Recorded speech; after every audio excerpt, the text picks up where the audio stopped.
6 de junio de 1944. 6:30 de la madrugada.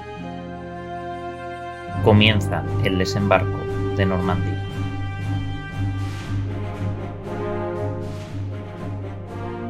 Muy buenas, muchísimas gracias a la organización por invitarme a este evento online y a todos y todas las que estáis al otro lado de la pantalla viendo esta charla que va a ir de estadística y de nazis. ¿Cosas nazis? Sí, Peter, cosas nazis. Y es que uno de los hechos diferenciales de la Segunda Guerra Mundial es, sin duda, el uso de la estadística, ya que es una de las ramas de las matemáticas, probablemente la rama de las matemáticas que más tarde evolucionó, ya que va muy ligada a la parte computacional. De hecho, hasta la llegada de Gauss, prácticamente la estadística que se hacía era la que habíamos heredado de los romanos. Alcantarillado, la sanidad, la enseñanza, el vino, el orden público, la irrigación, las carreteras y los baños públicos.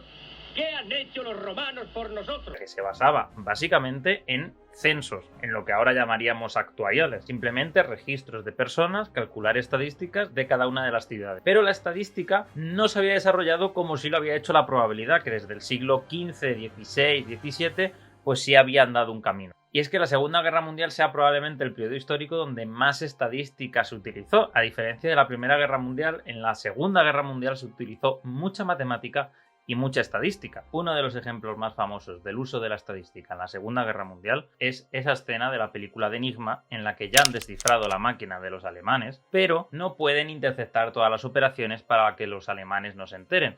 Así que se proponen decidir un método que optimice la cantidad de información que tienen para no ser detectados. Y de hecho fueron en esos laboratorios ingleses y americanos donde nació la rama de la estadística que hoy conocemos y que estoy seguro que os sonará como investigación operativa. Otro uso de la estadística en la Segunda Guerra Mundial, el famoso sesgo del superviviente. Los estadounidenses buscaban ayudar a los británicos para reforzar sus aviones, así que los británicos les hicieron como una especie de diagrama de dónde estaban recibiendo los impactos, pero de los aviones que volvían. Los británicos esperaban que los matemáticos estadounidenses les dijesen en qué zonas de los impactos había que reforzar más. Sin embargo, la respuesta fue totalmente contraintuitiva. Había que reforzar aquellos sitios donde no había impactos. ¿Dónde están los aviones que no vuelven? A ver, que yo la vea.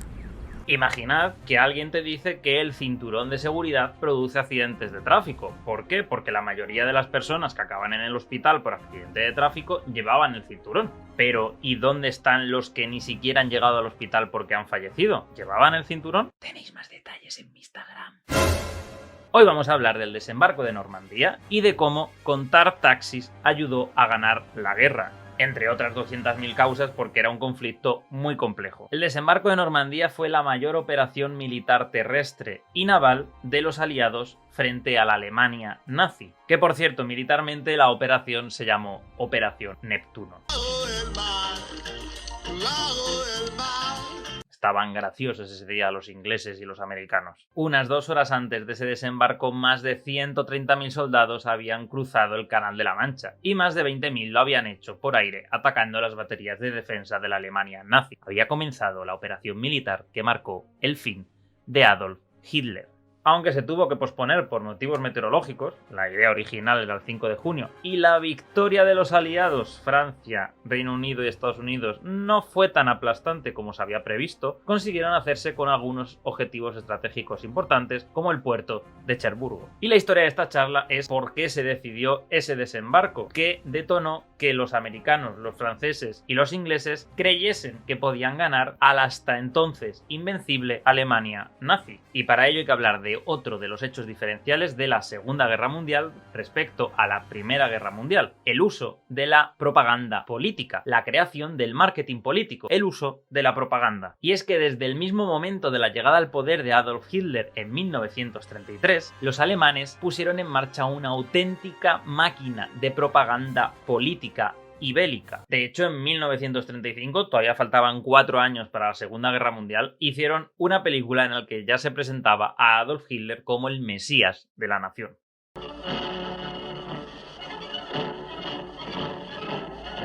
Y lo de la propaganda no es una exageración ni una licencia literaria que me tomo. Nada más llegar al poder, en 1933, Hitler creó el Ministerio de la Propaganda, en el que estaba al frente el famoso Goebbels. Un ejemplo de esa propaganda. En 1935, Goebbels convocó un concurso de fotografía para elegir al bebé más hermoso de raza aria.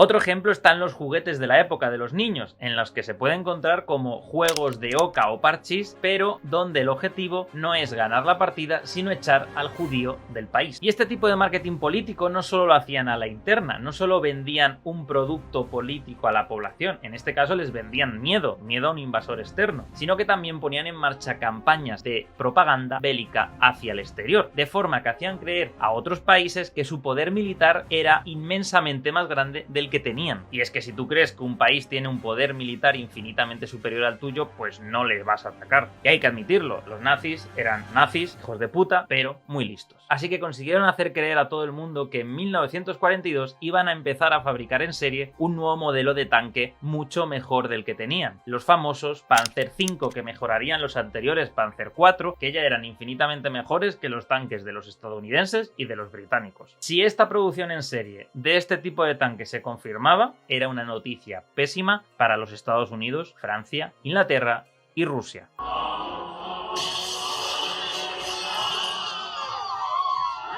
Que por cierto, esta producción en masa casi hace que entremos en guerra nosotros contra Estados Unidos e Inglaterra, porque uno de los materiales con los que se fabricaban estos Panzer V era el wolframio, del que España es productor mundial, en concreto Galicia e Euskadi. Así que los americanos dijeron, vamos a ver, lo de Franco muy bien, haced lo que queráis, pero no nos toquéis los cojos. Toxicidad fuera, mala vibra fuera, mi llamo azul, te doy la mano. Así que a finales de 1942 había una auténtica preocupación por qué los alemanes pudiesen fabricar este tipo de tanques Panzer V. De hecho, las estimaciones que se tenían en la época decían que los alemanes eran capaces de fabricar hasta 1000 tanques al mes. El problema es que en aquel momento las estimaciones que se tenían del poder militar de los alemanes se construían de forma muy artesanal, en base a cotilleos, rumores o documentos que incautaban en las ciudades que iban tomando. El problema es que los alemanes sabían que iban a registrar todos esos documentos, así que dejaban inventarios de armamento falsos con una cantidad mucho más alta de la real. Estaban falseando los informes de producción de armas para cuando los aliados lo encontrasen. Unos farsantes. Yo sé que en el amor soy un farsante. Así que a finales de 1942, algunas agencias de inteligencia británicas se propusieron averiguar ese número de tanques que podían producir los alemanes. ¿Cuántos tanques tenían los alemanes en su flota? ¿Era su poder militar tan apabullante como parecía o no? Y es aquí donde aparecen nuestros amigos los taxis. Imagina que te sientas en un banquito en tu ciudad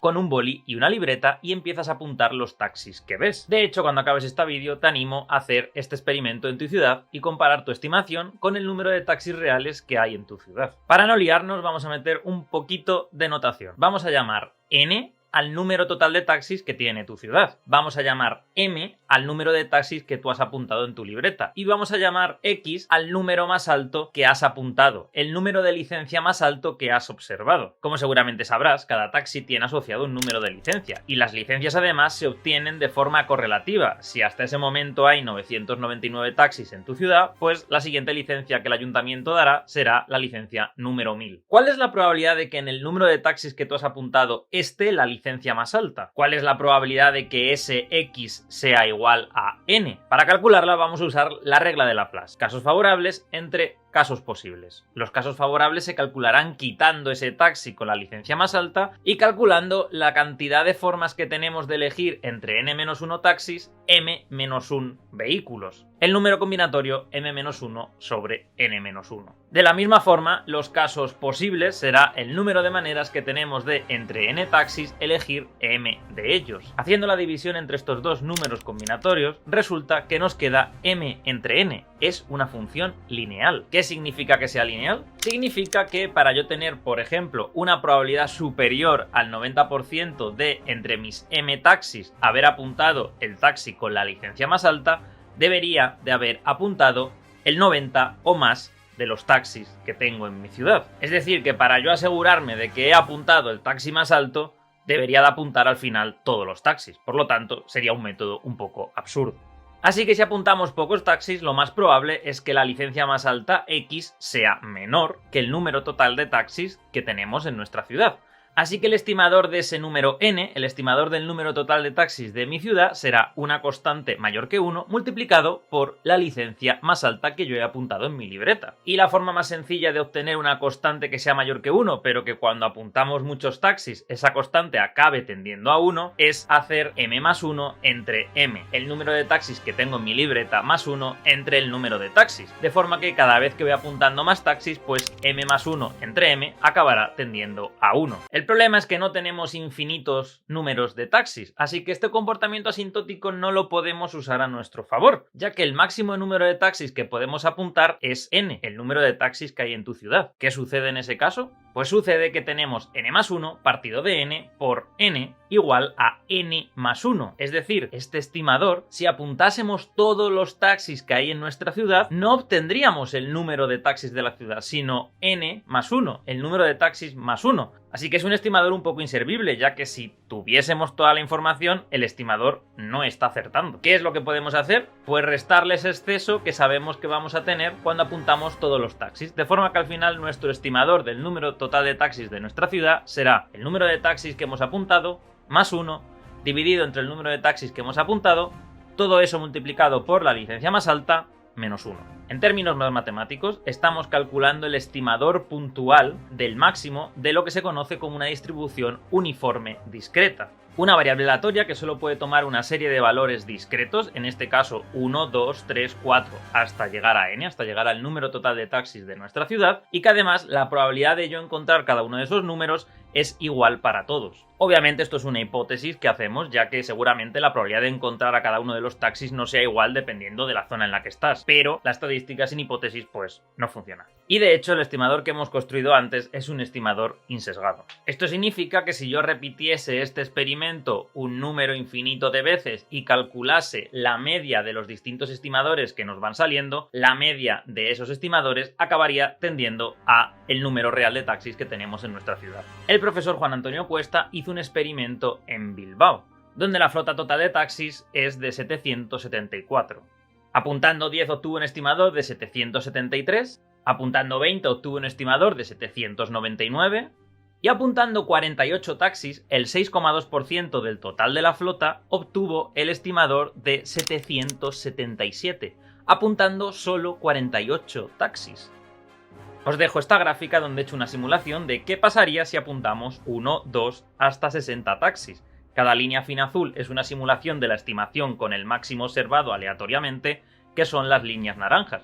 Y la línea azul más gorda, la estimación, acaba siendo igual a la roja, el número real de taxis que teníamos en nuestra ciudad. ¡Perfecto! Ya sabíamos estimar los taxis de nuestra ciudad. ¿Qué narices tiene que ver esto con la Alemania nazi? Los alemanes son muy alemanes, y en la Segunda Guerra Mundial pues eran también muy alemanes. Y los españoles, muy españoles y mucho españoles. Así que a cada uno de los tanques que fabricaban le ponían en la chapita el número de lote, una especie de licencia. Estás viendo por dónde voy, ¿no? Una numeración que permitía a los alemanes seguir su cuadriculado orden, pero que también permitió a los aliados estimar el número de tanques que tenían. Así, mientras las estimaciones de junio de 1940, junio de 1941 y agosto de 1942 eran respectivamente 1000, 1550 y 1550 tanques, las estimaciones siguiendo la metodología de los taxis dieron 169, 244 y 327 respectivamente, entre un 16 y un 20% de la cantidad de tanques que se creía que los alemanes tenían hasta ese momento. Cuando acabó la guerra, se miraron los archivos del ministro de guerra de la época, Speer, y se observó cómo la cantidad de tanques reales en esos periodos era de 122,